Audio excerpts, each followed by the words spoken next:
Well, hello, Bookward Bound bookworms. I don't know what to call you, so I'm going to call you Bookward Bound bookworms. Hey, it's me, DP, and as promised, I'm doing another daily attempt to move my book forward in this episode of Bookward Bound 301 days from I should really do this to done. The goal of which is to have a new book done and ready for Amazon's Kindle Direct Publishing by January 1st of 2021. It's been a really long day. In fact, I didn't really want to do this and witness the fact that I'm going live at 9 o'clock on a Monday night. But part of the deal is I have to do this. I have to advance the book ball down the field at least a little bit every single day if I'm going to make that deadline. So I'm going to do this tonight, probably not for all that long because I'm really, really tired. I spoke at an event today in Milwaukee, which is about 90 miles away from where I live. And so getting there, doing the event, coming back, blah, blah, blah, burned up a lot of energy, a lot of creative energy as well. But the thing I learned a long time ago was that that's no excuse whatsoever. And I am reminded of a person I worked with, calling it work, I guess, was a bit of a joke. But ever hear of the band Rage Against the Machine? And if you're a guitar player, do you know the name Tom Morello? Well, I actually knew the kid when he was in high school. And I think I was in college, maybe a freshman or sophomore in college. And believe it or not, we worked at the same Renaissance fair. Now, I'm sure that Tom Morello, the hardcore hard rock guitar player, will deny ever knowing me, but I certainly knew him because we actually played guitar together a little bit in the cast of King Richard's Fair down near Kenosha, Wisconsin. Anyway, long story short, when I knew him, he was in high school, barely played guitar, had a cool flying V Gibson. I do remember that. But he was basically learning guitar. And then he went to Harvard. And as he likes to say, he's the only hard rock lead guitarist who ever went to Harvard. But a story I read about years after that was that he felt he was so far behind in learning guitar that no matter how late it was at night after studying and all that stuff, he would sit down and practice guitar for 2 solid hours before getting some sleep. And I've remembered that story forever because I was like, wow, really, dude? That's cool. And then it made total sense that at my very first job as a copywriter at an ad agency, I was working on an account for a guitar amp manufacturer. And so I was reading some of the industry magazines, and I think one of them was Guitar School magazine or something like that. Or maybe it was Guitar Player magazine, I can't remember. But I'm paging through, and there was an article about the top 100 rock guitarists of all time. And as I'm reading through it, I get to like number 38 or something like that in the list, and it said Tom Morello. And I'm like, no, this cannot be the same guy, because probably 5 years earlier, I had been playing guitar with him, maybe 7 years earlier, I'd been playing guitar with him at a Renaissance fair, for crying out loud. Well, I did a little research. I went out and got Rage Against the Machine's first album, and sure enough, it was Tom Morello. So, yeah, my 6 degrees of separation from greatness include a link to Tom Morello of Rage Against the Machine, Audio Slave. The Night Watchman is his acoustic nommed guitar and other stuff. But I was impressed by that story. No matter how tired you are, you sit down and you do the work. Why? Because you want to get better. And so that's what I'm doing right now. In fact, I'm going over to the old outline for the book, and I'm going to look for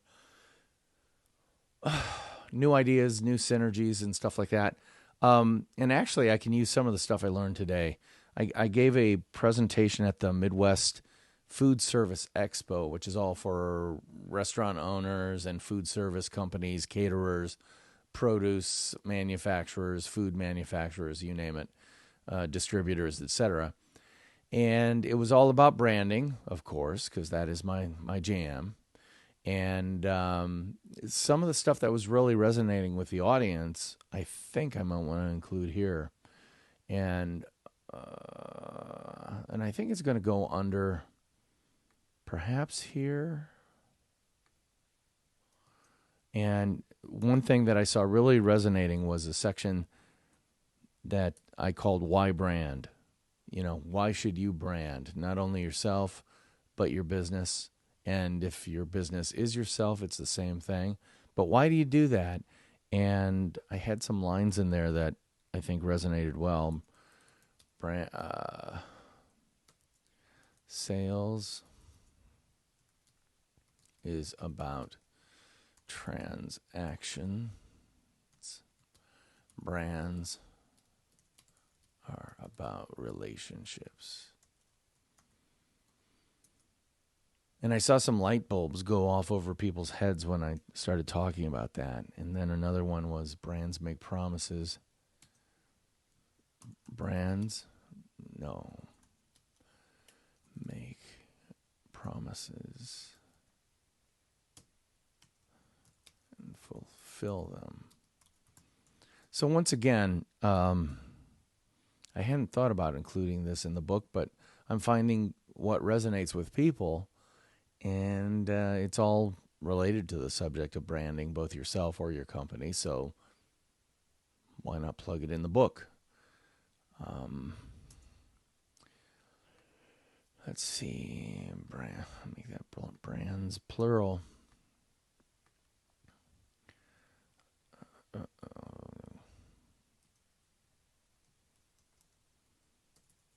Ultimately, brands about creating lifetime of transactions.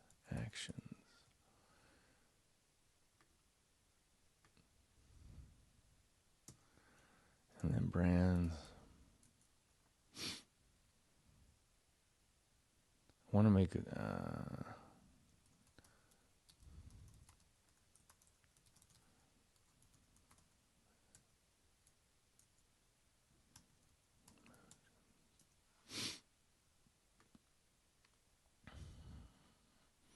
I always tell the story about Harold Sundblom, the illustrator of Coca-Cola's Santa Claus. I think it was 1936. A very famous image. I wonder if I have that. Maybe I can show you.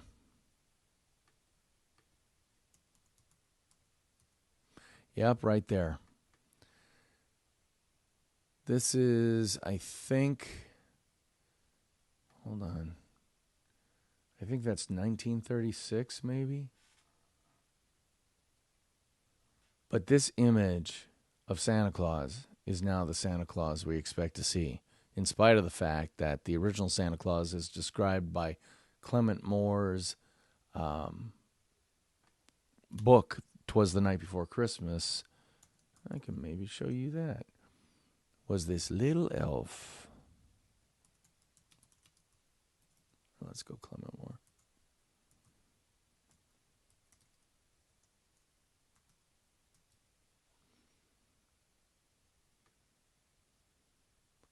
Let's pull up images. Yeah, okay, so you're seeing all these different versions, but the original Clement Moore.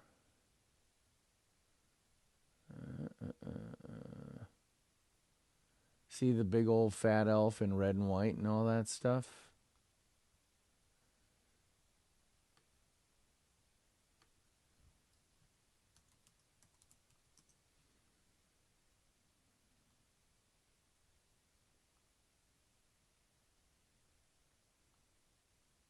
Oh, well, I'm not going to be able to find the image to make my point. But the bottom line is, Coca-Cola now owns Christmas in part because of this dude and an illustrator who understood the power of red and white, especially in relationship to the red and white brand he was supporting.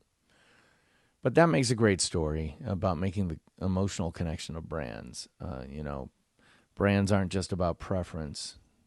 Not just about preference. Not just features and benefits. Yeah, I'll leave that like that. Why brand?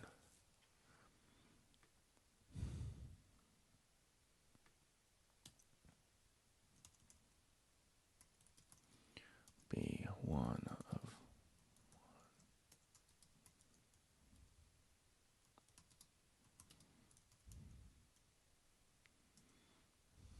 Oh, I gotta put the red. That's right. I gotta put the red gummy bear. Be the red gummy bear. No, I think it's gummy with an I. Thank you, autocorrect. But anyway, so I'm continuing to develop my book, even though I'm really, really tired, and I really, really want to go to sleep. But I'm advancing the ball even a little bit down the field. I can't even think. I'm so tired.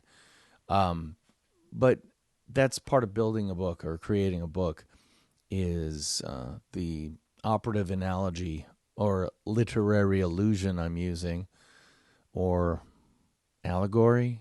I don't even know what it is. But it's basically the Greek myth of Sisyphus, the guy who's condemned for eternity to roll a big spherical rock up a hill only to have it come rolling back down again. That's what writing a book can feel like. So I'm modifying the myth of Sisyphus to make him at least have a hammer with him. And with that hammer, he's going to take it and chip off just a little chip off that spherical rock. And then he's going to march it up the hill. So there's quite a bit of effort involved. But then he's going to leave that chip at the summit of the hill and then go back down and do it again. That's what I'm doing right here. I'm chipping off a little bit of this book spherical ball, and I'm moving it up the hill. So let's keep going for a little bit longer so I can at least claim that I made it 15 minutes. Yeah, some days you just do not feel it. Hold on, I need to adjust. There we go. All right, so perfect today, irrelevant tomorrow.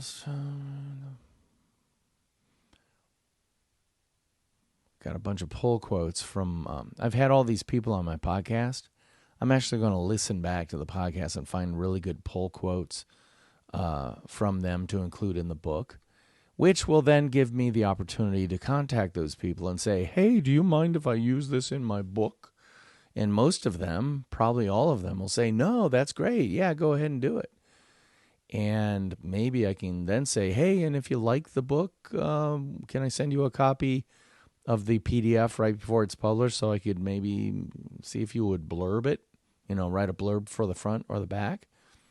If 50% of them say yes, if 25% of them say yes, if 10% of them say yes, I'd be pleased as punch, because then I can put it on the front of the book and the back, just like I did for my first book, Rotoma, the ROI of Social Media Top of Mind. So right now I'm going and I'm just kind of looking at it because, again, the book is arranged in two major sections that have the working titles of the theory and the practice. So the theory is about describing what it is, how it works, and stuff like that. And then the practice is, and here are things you can do right away. Now the question is whether the theory is going to be long enough to create a 250-page book, and then the practice will be an oversized workbook. So let's say the theory book is 6 inches by 9 inches, 6 inches wide by 9 inches tall. What if the practice is more like 10 by 12 or something like that?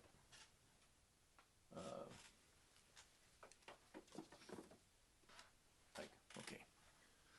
So this is my first book. It's 6 inches wide by 9 inches high. And then you've got a workbook size like Andy Crestodina's book, Content Chemistry, which, by the way, excellent book. What size is this bad boy?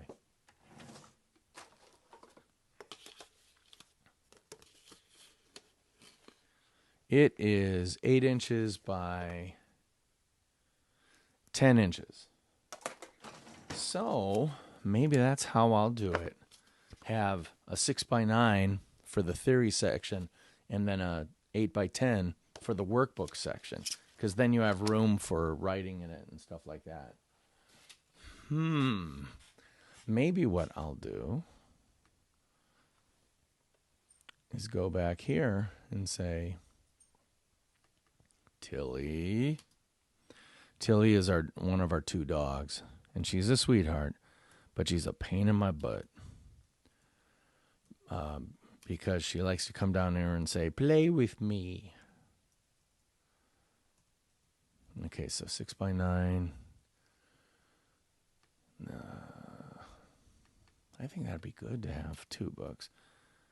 10, although I'm just making more work for myself. Oh, isn't that wonderful? 8 inches by 10 inches. That'd be cool. I betcha. So let's see. Just doing math here. If I have 25 sections in the book and I want a 250-page book, oh my gosh, they all have to be 10 pages long. Can I do that? Now, the other thing I've been looking at are other books, like all 3 of these by my friends Melanie Diesel, Neil Schaefer, and Mark Schaefer, no relation. These are all 5.5 by 8.5, so maybe I'll do a smaller book, because then I can have a slightly smaller word count. Oh, actually, I was showing, sorry, I need to show you these. So these are 5.5 by 8.5. Marketing Rebellion by Mark Schaefer, excellent book. My friend Melanie's new book, Melanie Diesel's book, Content Fuel Framework, another great book. How many pages did you do? Oh, she didn't even break 200, but it still looks good. So I'm not going to blame her for that.